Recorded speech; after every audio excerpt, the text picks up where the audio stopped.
Welcome to the October 2025 Selling in Brooklyn webinar. My name is Tina Fallon.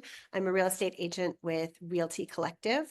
Realty Collective was founded 20 years ago as a firm committed to being different from other real estate companies. I know you've heard that one before, but we really do feel it very strongly. We're here to be your therapist, your advisor, give you a little tough love along the way, do everything we possibly can to make this process as smooth and painless as we can.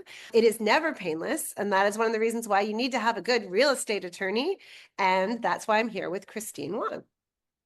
Hi, everybody. I'm Christine. I'm a real estate attorney practicing here in New York City. Real estate is all I do. So I spend all day, every day worrying about getting my clients to closing. I've had my own practice for 13 years now. I have bought and sold personally, co-ops, condos. I've been a landlord. I also own a house. So I have sat in every seat possible on the real estate deal. And I keep that in mind, and I keep the concerns and thoughts I had when I was doing all of that in mind when I'm representing my clients.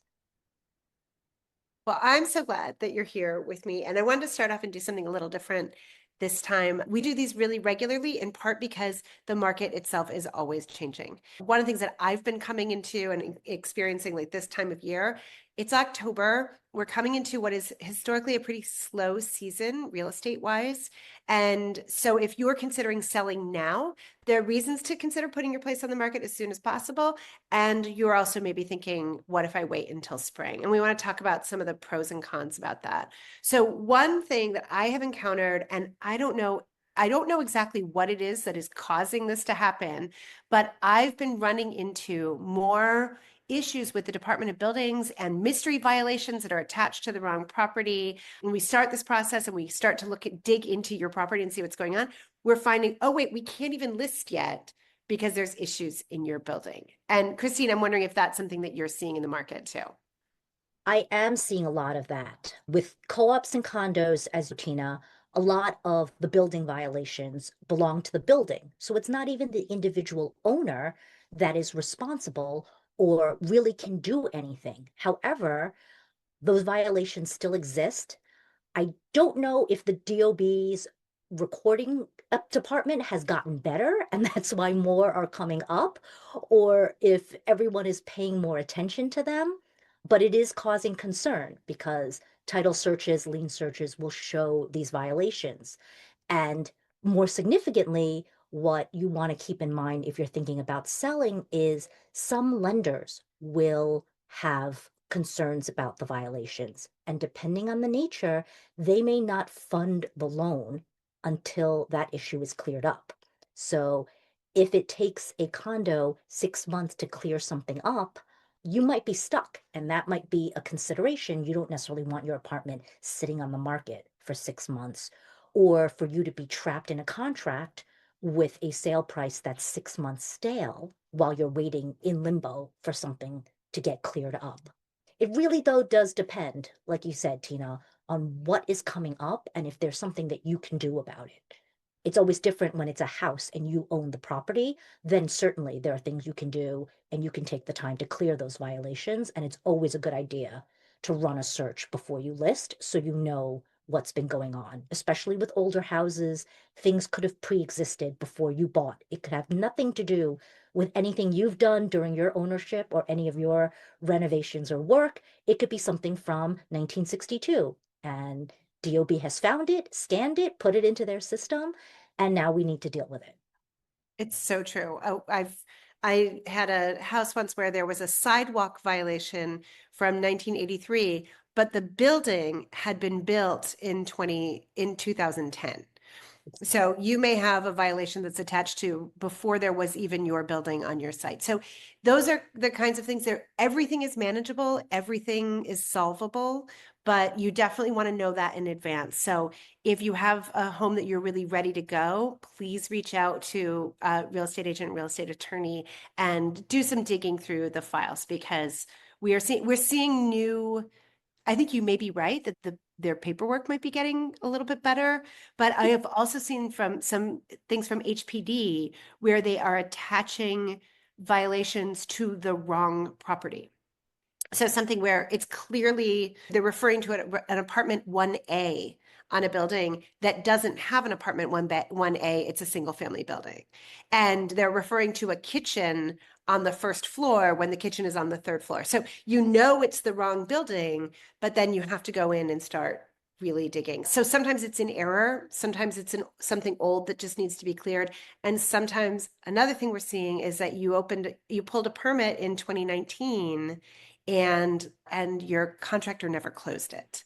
These are other things that we really want to know. You may think you've got everything ready to go. We may have a little bit of more work to do. And the good news is then you'll be ready in time for the spring market. But if you really are ready to go now, the another thing to do, interest rates are down a bit. The market is really overperforming.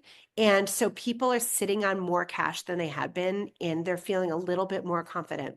For whatever reason, the economy seems to be stabilizing, maybe against all odds, it seems to be stabilizing. And with interest rates down, we're seeing pretty strong demand in the market and very low inventory. So if you're selling, particularly in a well-priced home, there's definitely a market out there for them right now. Some stuff is sitting, a lot of the super luxury is sitting, but if you've got a well-priced home in any market, we're seeing those things move pretty quickly right now. So that's good news. You can wait till spring and hope things get even better by then. We're here for you no matter what.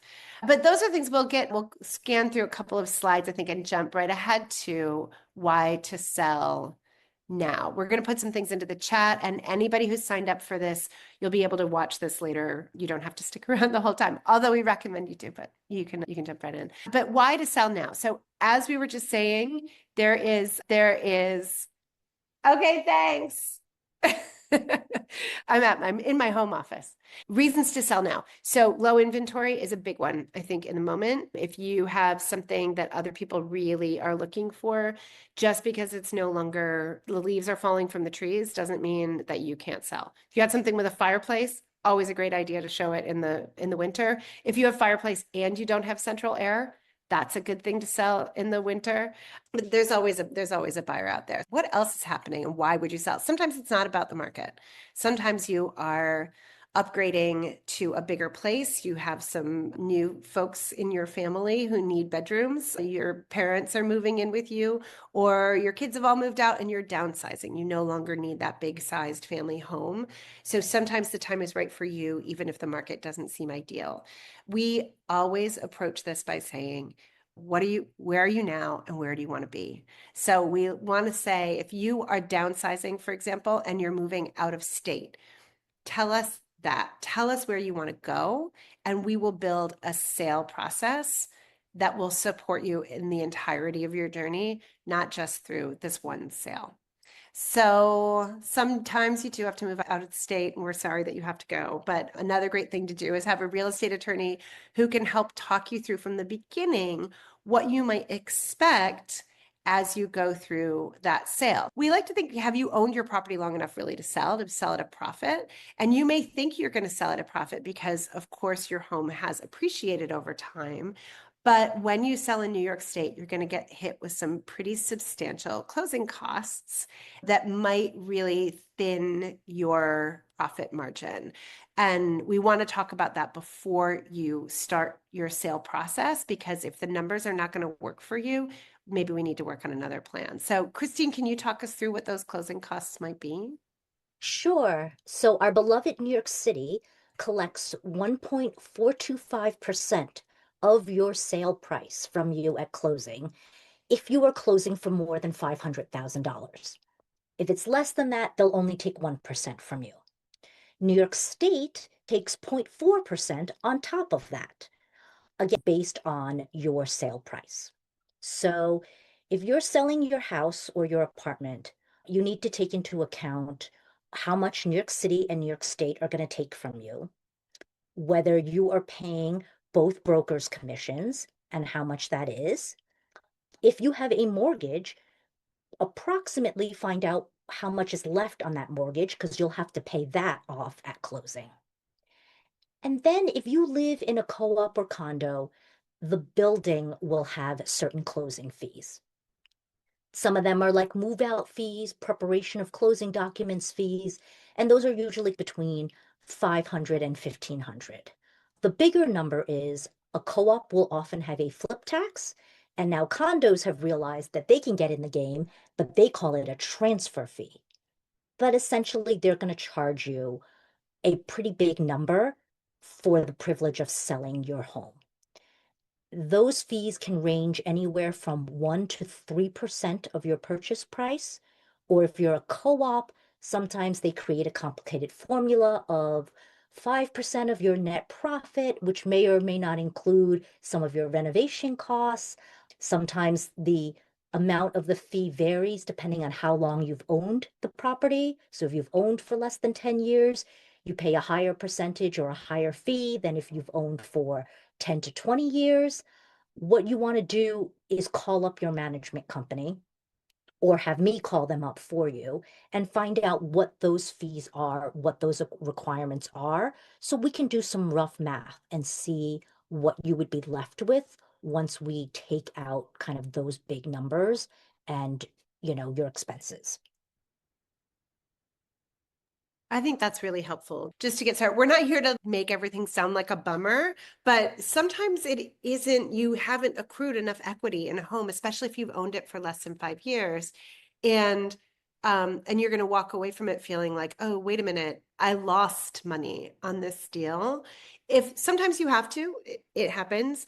But if you don't have to, if you don't want to, we may look at some other alternatives, which could include, even if you're in a co-op, if you've been there for a number of years, maybe it's a good idea to sublet or rent your home for a period of time and collect a little income while home values continue to go up. So even though things have leveled off a little bit, especially because interest rates have gone up so much, you are still owning New York City real estate, and it is still increasing, if only at the rate of inflation. And if interest rates, for example, do come down, and that means that homes become more affordable to people, maybe sitting on your home for another couple of years as the market continues to change and your home continues to accrue value, maybe that's the right choice for you. We would love to go through this. We're never going to push you to sell now unless that's the right choice for you.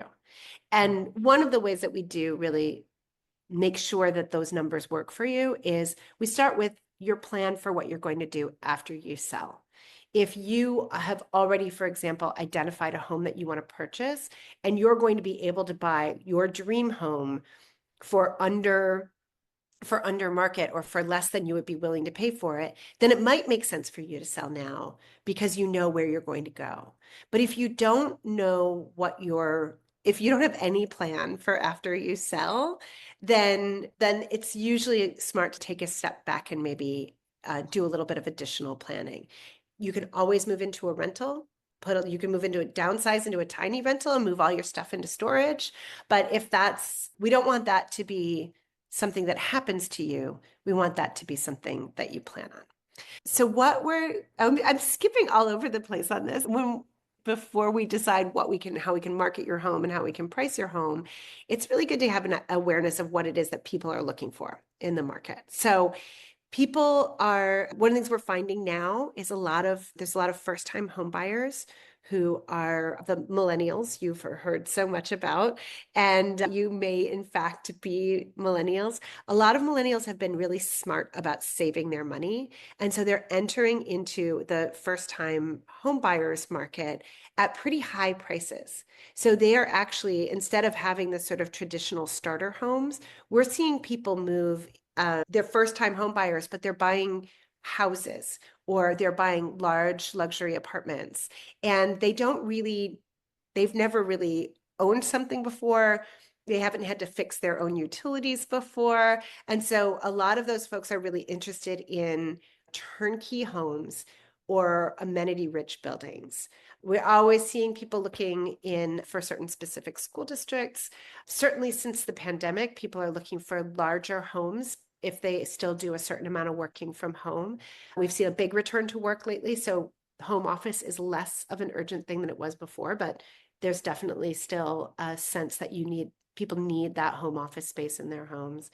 And if you have a beautiful backyard and parking, your home is always in season. People are always going to be looking for your place. So I think those are just some of the things that people are looking for. If you have a home that doesn't have any of those things, if you have inherited something that is in a state condition, there are also buyers for you. We just want to be really realistic about how we position the home in the market. And I'd love to do a little sidebar, Christine, if you don't mind, just to talk about what happens when you inherit a home and you're going through and you have to go through that process. Do you mind my just Not hopping at over to all. that? Okay, good. Not at all. It really depends if you're inheriting an apartment or if you're inheriting a house. So, easier, we'll start with the house. If you've inherited and you decide you want to sell it, you need to make sure you have the paperwork to show that you can speak on behalf of the estate. So, either you're the executor or administrator of the estate, or if the property has already been deeded and transferred to you, that you have the paperwork showing that it's in your name, that you have the new deed. And then you can list it, you can go into contract and all of that. At some point, the title company is going to run a search on the history of the property, and they're going to want to know that your Uncle Bob really did pass away. So you've got to have your death certificate. You've got to have that paperwork. If there's a will saying you've inherited, fine. If the court has issued an order that you are the executor or the administrator, then you would have to produce that. Now, if you've owned or if you've inherited an apartment, a co-op or condo, you still need to have all of that paperwork. Co-ops especially will have a request for at least 10 more documents on top of that. They want to know that the estate doesn't owe taxes. So you're going to need a letter from the IRS. You're going to need a letter from New York State indicating that all taxes are up to date, that there's no arrears, that there's nothing owed. You'll have to sign some affidavits saying you're not aware of any other debts. Every building has their own procedure. Their attorney, the building's attorney, is going to be reviewing all of these documents. More often than not, the estate has to pay the building's attorney's legal fee to review and scrutinize your documents. So if you have an estate situation, you also want to factor in that additional expense and time because they will take 2 to 3 weeks to review everything, which in an ideal world will happen while everyone is working on their loan and their building application. Often the building will wait till the very end and then decide to ask you for everything and review it. So that does affect your timeline and when everyone is able to close. I end up working very closely with the estate attorney on estate sales. There are certain documents, representations that I'm going to need that attorney to make that I cannot make to the building and or the title company so that everyone is comfortable with the sale. That in fact, Uncle Bob is not sitting on a beach in Bermuda and you've gone ahead and just sold his apartment or house without him knowing. And when he comes back next month, he's going to be shocked and not have a place to live. That is everyone's fear. So in order to alleviate that, they've come up with 10 plus so documents that they need you to provide to prove that Uncle Bob really has moved on. Think it's really important. I think this is part of what we experience, even if you're not doing an estate sale, the amount of paperwork that you may be required to show prior to or during the transaction is something that I think is really important to get a jump on. Christine, in addition to those the paperwork you would need in an estate sale, what in every sale is the kind of paperwork you want to assemble prior to listing the home? Ideally, if you have your closing file from when you bought, all of that paperwork, the prior title report, copies of the deed, or if it's a co-op, the stock and lease are all good to have. If you're selling a co-op and you don't have an outstanding loan, you need to locate your original stock certificate and proprietary lease. You actually have to give back those exact original documents to the co-op before they let you close. But for co-ops or condos, you want your offering plan. You need to dig that up. If you purchased 10 plus years ago, it is very possible you were handed a hard copy booklet And then if there were revisions or amendments, you were mailed another 5 to 15 pages at a time. So you need to dig them up. I can always look up the building and let you know what you should have. If you've bought within the last 10 years, luckily, most offering plans are in digital format. So it's probably buried in your email or someone has it somewhere and it's much easier to obtain. You also want recent financial statements of the building. If you're in a co-op or condo, most buyers' attorneys will want to review all of that information prior to signing a contract. For a house, you just really need to have any recent paperwork. So if you've done work, right, you've got to have copies of those permits, of whatever approvals from the town.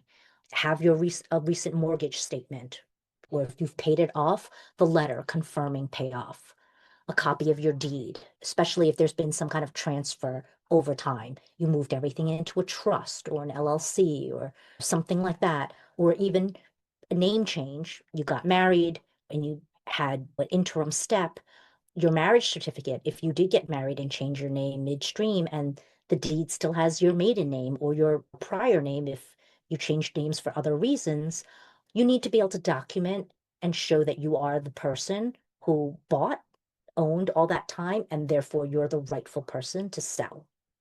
So I always suggest to clients just start a Dropbox folder and start putting everything in as you find it and collect it. And that way, Tina and I can have access, and whoever needs it, we're able to pull it, access it, rather than calling you every week and saying, can you send that again? Or do you have this? Or it's missing 2 pages.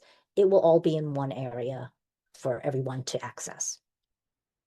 That is something that we do with our clients is that we have a sort of digital file keeping system so that once you've uploaded something once, you don't have to keep doing it over and over again. But it is really good idea to get it done, just to get it started if you've got it and you're saving those things. And even if you're not thinking about selling right away, it's a good idea to just start assembling that paperwork just to make it easier on yourself when the time comes. So if you have decided to sell, you've starting to accumulate all the paperwork that you need. You don't have to have it all right away, but like at least you know what you're tasked with. Then, and we have an idea of what your exit strategy is, that when you sell, you plan to move into a rental apartment for a period of time and then wait until the right moment and purchase something else. Or your exit strategy is that you've already found and identified a home that you want to purchase, you have an accepted offer on that, you have to close on the sale of your home before you can purchase the other one, and therefore you would like to be able to lease back your home, the one that you're selling, for 1 week during which you are able to close on your home purchase. So that's just one example of something that we need to know in advance is how it's going to be handled, because for some buyers that'll work, for some buyers it won't.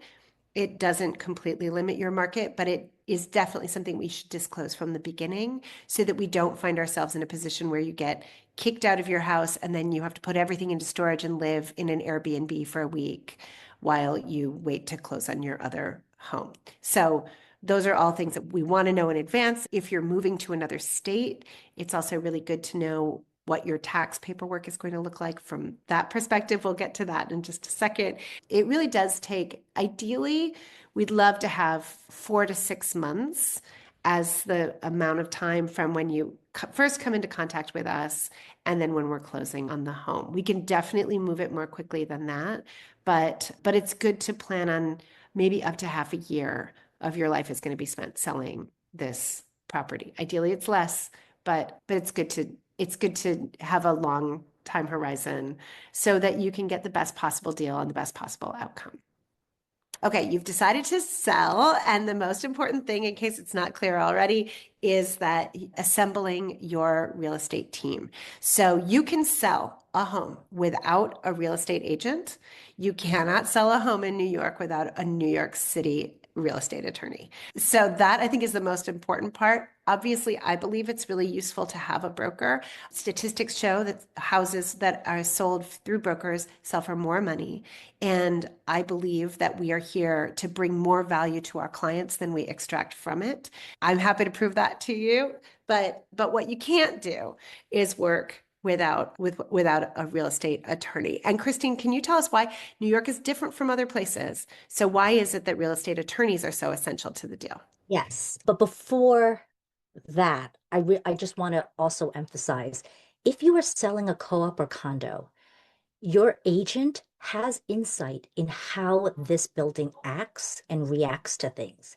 You could have a perfectly able buyer, especially for a co-op that has the funds, but for whatever reason, spoken or unspoken, that person is not going to get co-op approval. And it is almost always the agent that will know this, that through conversations with management and through past experience dealing with certain buildings, everyone knows. Yeah, some buildings just have certain personalities. They're pickier than others. They have certain hot buttons.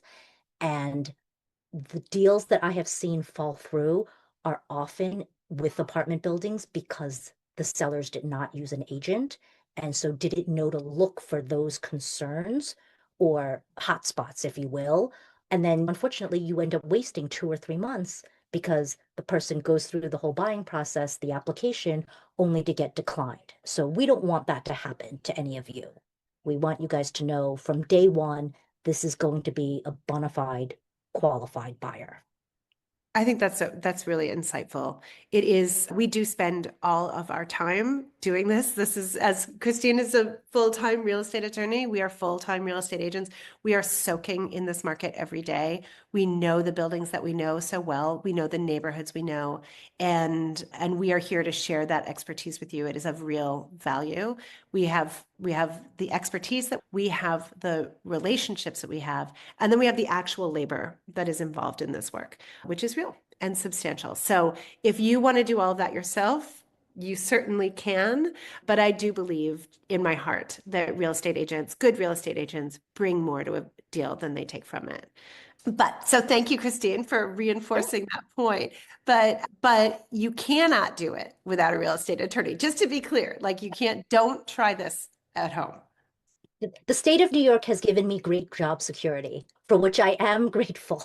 Uh, but most of your sales involve negotiation with many parties, right? It's not just the other side. It's often the building management. It's often two sets of banks, right? The bank that holds the loan for you, the seller, as well as the incoming bank. For condos and houses, there's a title company. And my job is to make sure that everything is in order, right? That everyone is following the terms of the contract and what it means, and that everyone is complying with all the other requirements that come from the building, from the lender, from the title company. And many other states just don't have this many parties involved in a closing. Many states, there will be two people at a closing, maybe three. You sign it. Often you just wire money. It sits until everyone's ready to disperse. In New York City, we are all getting together for the most part in person. There's going to be 10 of us crammed in a room because everyone has a lawyer.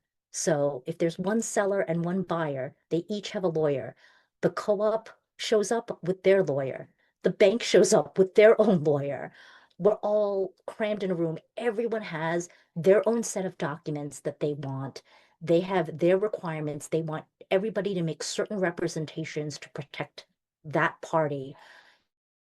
And my job as the seller's attorney is to be the gatekeeper and make sure that you're not promising to do something that you don't need to do and you don't want to do and you did not expect to have to do or pay for.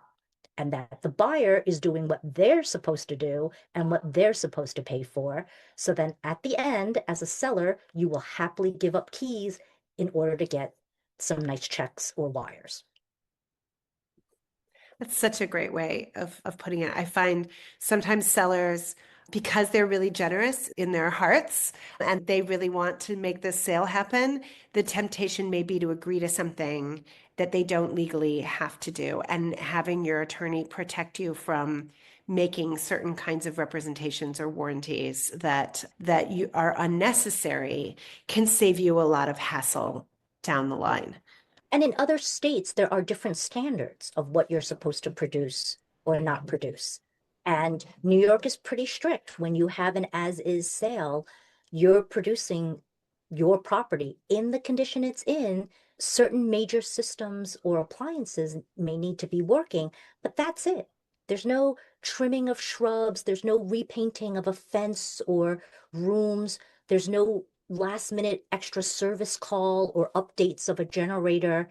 And I've seen this in other areas. And I've had clients who have bought or sold in Texas, New Jersey, and they asked me, shouldn't I do this? Shouldn't I do one last service call? The obligations are very different in New York. It's so good to know. So let's say you're going through you're deciding to sell. Let's say we're going to sell in the next few months. What are you looking for in an agent, and what do you want your process to be like? So we have a list of questions that we recommend you ask when you're interviewing agents. Talk to friends, people who've had experiences recently. If you're in a co-op or a condo, if there's a broker who's done a lot of deals there and has done deals at numbers that you filed that are respectable numbers, that can be a really good place to start too. As Christine pointed out, someone who knows your management company, knows the ins and outs of your board application, that person can save you a lot of time and energy. If you have somebody, however, who's been in the building a long time and is chronically underpricing units as far as you're concerned, that might not be the right person. It might be time for a little bit of an outsider to take a look at your home and say, oh, you know what? I think they've been underselling in this building. So take your time really interviewing agents and think about what kind of a process you want to have. Do you want really personalized service? Do you want to be able to pick up the phone any hour of the day and call your agent and know that they're going to pick up unless they're asleep? Or do you want a big team, for example, where you want 10 people who you know, any one of them might be the person who's showing?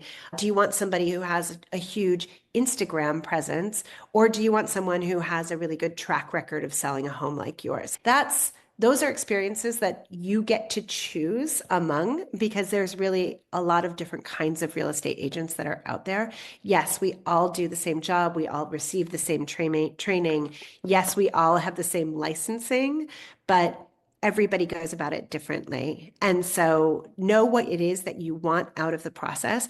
If what you want is top dollar, if what you want is to sell in 30 days for cash and be done with it, have those conversations early with your brokers and then let them tell you how they're going to do that for you. So some people have just a way that they do things. Maybe it works for you or it doesn't. But if you have a way that you know you want it to be, talk to somebody and see if they can provide you with that. So you've interviewed a bunch of agents, you've interviewed your real estate attorneys, you have identified the people you want on your team. And now it's time to really get ready to solicit buyers. In our case, as brokers, a lot of what we do is just get the home ready for sale. So if there's a little bit of touching up that we can do, a lot of that can happen really quickly. I know people are like, oh no, I don't want to have to renovate my home. I don't want to do all of this. I promise you're going to get that money back at sale and then some. There are little things that you can do that will bring you so much value, and you're moving out of the home anyway. If it means decluttering, just think of it as you're starting your move now. Eventually, you're going to move out of the home altogether, but you'll hear this is not revolutionary on my part, but definitely decluttering your home, depersonalizing to a certain extent, not entirely, but depersonalizing, getting rid of home photos, things that you may not want people taking pictures of, getting all of that ready, and then making sure that the home is telling a consistent story. So if you're selling an estate condition home, where there's been a leak in the ceiling and somebody smoked for 45 years, we are not here to do virtual staging that makes that look like a brand new condominium. That is inconsistent, and it will confuse buyers and it will increase your time on market. You can sell anything in New York City, but you need to be a little bit honest with people about it. You need to be consistent and you need to be authentic. And that there are people who are always looking for estate condition homes. Let's position it so we can find those buyers.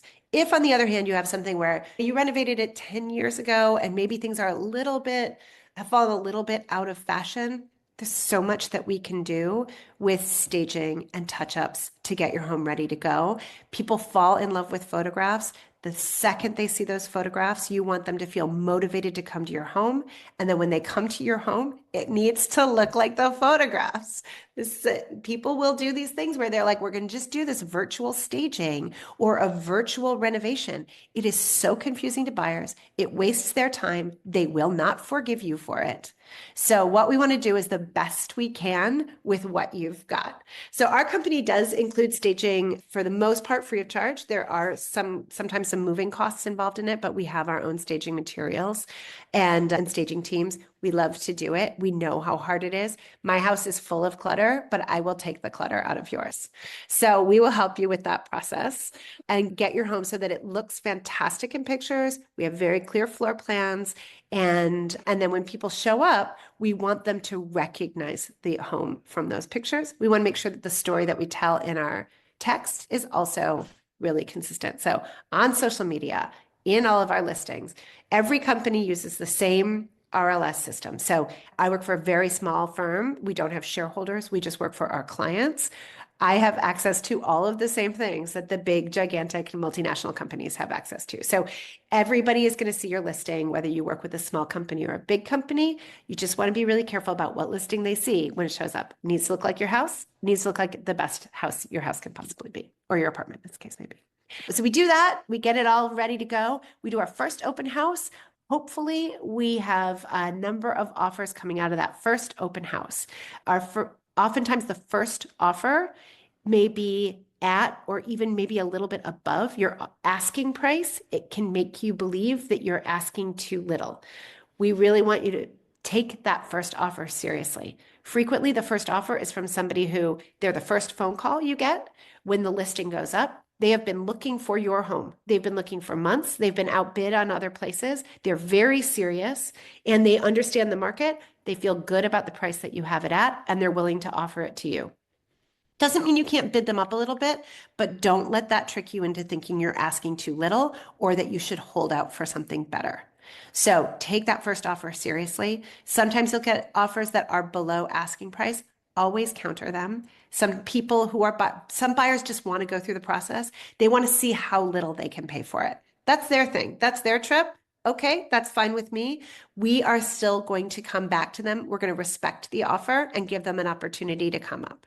So don't get so insulted by a low offer that you're just like, I hate those people. They can't have my apartment. We want to get every deal as good as it can be. Oftentimes, if you're well positioned in the market, you may get multiple offers. That's less true in the market that we've been in with the high interest rates. Sometimes you only get one. You get one good one. Hold on to it for dear life. And you really do want to treat those people kindly who are here to buy your home and give you all this money. We like to really roll out the red carpet for those folks and make sure that they feel comfortable, that they have answers to all the questions that they have, that we have all the paperwork that we've already assembled is ready to go. And as soon as we get to an accepted offer, we get deal sheets out and we can move quickly towards a signed contract. So Christine, I'm sending you the deal terms. So the agreed upon price, the agreed upon deal terms, and I'm sending it over to you. What's going to happen next? So I'm going to take that deal sheet and I'm going to put together the contract using the information that I've gotten from you guys when we first had our initial conversation and you told me you gave me a copy of your old closing file or your deed, so I know exactly how the names should be written and what's going on. And I'll confirm with you as to what the deal sheet says and that everything is as understood, right? That you're leaving the window AC unit, you're leaving the backyard grill, whatever it is that's to be included. And I'm going to send that draft contract to the buyer's attorney to review and send back comments.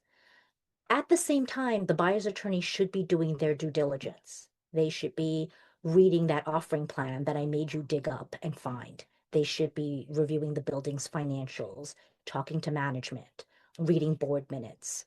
And often they will send back additional representations to include in the contract. Most commonly, buyer's attorneys will ask sellers to confirm whether there's been major renovation that they've done, and they'll want you to confirm that you've done everything, in accordance with building code, that you got the proper permits, and if it's an apartment building, you got the appropriate permissions and consents from the co-op or condo. They are going to want to know whether there's been any history of leaks or water damage. Sometimes they'll ask if you've had bed bugs or anything like that in the recent history of your ownership. So it's usually in the last year or two. They're not too concerned if something happened 10 years ago, because clearly that's been repaired and taken care of. So I'm going to go over all of those representations with you and make sure that there isn't anything we need to disclose. If you have an old co-op or condo, it's more than likely that there's been a leak at some point, either from an upstairs neighbor, from an old window. It's not the end of the world. We just need to let them know if we've done it, that it's been repaired properly, that this is not a recurring problem. It's not, oh yeah, every week it leaks and we just put a bucket there and hope for the best. That, it happened once or twice and it's now under control. It's not a problem. So there'll be a little bit of back and forth over the course of a week or two where I'll be reaching out and asking for details or information as to what happened in that property. And then once everyone is happy with the final version of the contract and the buyer's attorney has completed their diligence, the buyers are going to sign the contract first. And then importantly, they're going to send me the contract deposit, which is usually 10% of the purchase price. I'm going to hold that deposit. That's how we know the buyers are serious. Not only are they signing the contract, they're giving me money to hold so that if they change their mind, if they default on the contract, you as the seller have the right to keep that contract deposit to cover your costs and expenses because you've taken the property off the market for a few months, right? You've given up the opportunity to go into contract with someone else because this buyer said that they were serious and ready to proceed. Only after I have the money and the buyer's signed contract do you, as the seller, sign. And then once you sign, we are officially in contract. And that means you are not entertaining other offers. You're not having any more open houses. And this buyer is not going out in the world and making other offers on other properties. It means that the two of you have committed to each other, at least for the next 30 to 60 days, give or take. Yeah, it is that roughly week to 10 days between accepted offer and signed contract are one of the two really most stressful moments in any transaction because you're worried they're not going to sign, they're worried you're not going to sign. There's an inspection in most cases along the way where they find out what the state of the property is. If anything comes up in the inspection, we didn't realize that the hot water heater wasn't working because we have been away for 6 weeks or something like that. Those things that come up are then addressed in the contract that Christine is drawing up so we can say, this is how we're going to address this. Either we're going to fix it, we're going to replace it, we're going to offer a credit at closing. So a lot of different ways to remedy those things that come up in an inspection. But you do generally want to do the inspection during that week between accepted offer and signed contract. And then we go into the rest of the due diligence process. It is really the hard work that the buyer is doing to obtain their loan and go through their whole process. So at that point, it can be really tempting to relax, but you have a lot of work to do too there, which is that you do actually have to get ready to move out of the home. So we don't want you to start immediately putting things into boxes. If there's a financing contingency, there's going to be an appraisal. We like the home to look relatively similar to the listing photos when you do the appraisal. We want the house to look as, we want it to appraise for the highest possible number. So we generally don't want you to start packing until after you have, the buyers have received the mortgage commitment letter. And then we know we have maybe another 2 weeks to go before closing. So if you can hold out a little bit longer before you pack, that's generally a good idea, because if they have a financing contingency and they don't get the financing, we're putting the house back on the market. So it's a rare thing, but it does happen. So we don't want to get ahead of ourselves. But now we've got the mortgage commitment letter has come through for the buyers. And now we are prepared to start scheduling the closing. Christine, can you take us through to closing? Sure. While the buyer side is doing the rest of that diligence that Tina just talked about, I'll be reviewing the title report or the lien search. And if there's anything that needs to be cleared up, I'll be working on that. Once the parties are ready to schedule closing, if you've got a co-op, we've got to also wait for the co-op to be ready to schedule closing. And they usually need a little bit of time to get their documents ready, to have the board sign. That's when they disclose all of their fees and everything. If you have a mortgage on your property, this is when I'm going to call the bank to get your payoff letter. And that's going to tell me how much we owe to pay off the loan in full. And I always overshoot that number. And by that, let's say we're closing today, October 22nd. What I would do is I would tell the bank, give me a payoff number through October 30th. That way, when we mail out the check to pay, in case there's some kind of delay that FedEx really isn't 24 hours, we don't find out in a month that you owe $3 more and they won't close out the loan because of that. So you'll get some money back from your bank because I would have overshot the number by a few days. If you're selling a co-op, I would have already told the bank back when we first signed the contract, because they need to go and find your original stock certificate, which has been sitting in some warehouse. And the co-op, the bank's attorneys are actually going to bring that stock certificate back. They're actually going to send someone. They're going to be one of the 10 people crammed in the conference room with us. They're going to send someone with that file, and they're going to hand it over to the co-op once they receive the check for the payoff amount. But I'm going to compile all of these numbers, all of the adjustments, whatever those fees that I was talking about earlier, the commissions, if there's a flip tax or a transfer fee, the transfer taxes. I prepare the transfer tax documents, I draft the deed for you, and then I'm going to put together a closing statement. And you'll get that a few days before closing. And that's going to list out all of your expenses and your net, what you're going to actually walk away from at the closing table. So that's all going to be done in advance. You'll know exactly what you're getting, and it's usually in the form of a check. Nowadays, more and more people are trying to do wires. It will all be settled well in advance of closing. Yeah, those last 72 hours before closing, a lot of things line up. And one of the things that has to happen is you have to vacate your premises if you have not already done so. And we will do the final walkthrough with the buyers. And so we'll come through, and some things, always be ready for something to come up. You moved that giant wardrobe away from the wall, and you forgot that you once had a TV there, and there's a giant hole in the wall from where the mount was.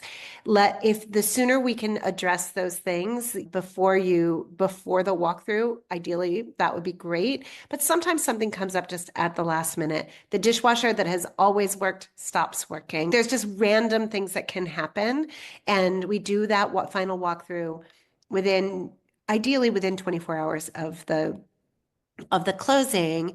And anything that comes up, we need to give the attorneys a little bit of time to address. So let's say you do have that broken dishwasher, and we know that we can't get somebody there to repair it in time. And maybe we want to just offer them a $800 credit at closing so that they can get a brand new dishwasher, or have it repaired for $100 and go out to dinner with the rest of the money or something. But that's what the final walkthrough is for. Be prepared for things to come up that are unexpected. Usually everything is fine, but sometimes something unexpected comes up, but that's okay. That's why we're there, and we're there to solve those problems on spot. We've addressed all of those. Let's say we've agreed to some credits, but everybody is happy. And now you and those 10 people are going to be showing up with Christine in that closing office. Yes. And every once in a while, my clients can't make it to the closing. Like Tina talked about, you might be moving to another state. If you've retired and relocated to California, you're likely not going to feel like flying back for an hour and a half closing. That's when there's the option of power of attorney. So you can give either myself, or if you have someone who's here still in New York, a family member, a close friend who's willing to stand in your stead, you can give them power of attorney, and then they will come to the closing and hang out with me at the conference room and sign all the documents. They just need to have the keys, or you need to give Tina or I the keys to be able to hand them over at closing. So that's always a possibility if you've left town or if you just have a very busy travel schedule. We're approaching the holidays now. I have a lot of clients who are concerned. They're going to be away for most of December. What if we end up closing in December? And that's when I tell them there's the option of power of attorney. So if we really can't find a date, rather than making everyone wait till January, we can work around it where only one of us has to be available for the closing, and they will just represent everybody at that point.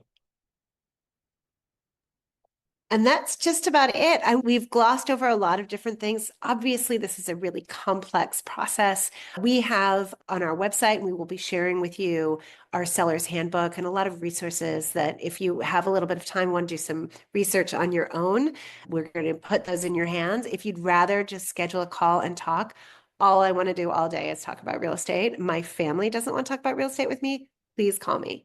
And it is, I love it. I love this work so much. I've been doing it for 19 years. It is a privilege to be with people as they go through these profound transformations in their lives. And if I can add value and make this process easier for people, it makes me enormously happy. So please call, even if you're not planning on selling for another 6 years, or if you're only just beginning to think about it.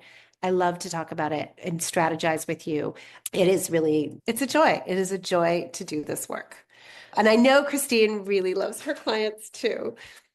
I do. Real estate in New York City is one of the most fun industries that you can be in. And I've represented all kinds of buyers and sellers through all phases of their lives. I've represented families through various transitions of getting married, having kids, moving on, retirement. I love it. I'm always happy to talk to people and answer questions. I know it's a convoluted process, and at many points it defies reason. I think you'll agree, Tina. I do agree. It's just the process we have to work with because this is how New York City likes to do real estate. I'm pretty sure they haven't changed some of their procedures since 1910. So that's part of what we're dealing with. We will get you closed if that is your objective. Thank you so much, Christine, for coming and joining us tonight. I think thanks for letting me go off topic a little bit because Oh, I just I think it's an infinitely fascinating process and there are so many questions that come up along the way and it's a joy and always a pleasure to go through it with people who, as you were pointing out, at the end of the day, come out of it usually with a really nice check. exactly. That's the fun of selling. And it's always fun chatting with you, Tina. It's so good to see you. I know. And hopefully we'll do this again soon. And the market will be Absolutely. different then. Yes, yes. Come the new year, it'll be all, we'll have a new mayor. It'll be all different. Everything will be different. Okay. Thanks everybody for joining. And if you want to reach out to speak to Christine or speak to me, you're going to be getting an email with all of our contact information. And we hope to hear from you soon. Good night, everybody. Good night. Thank you.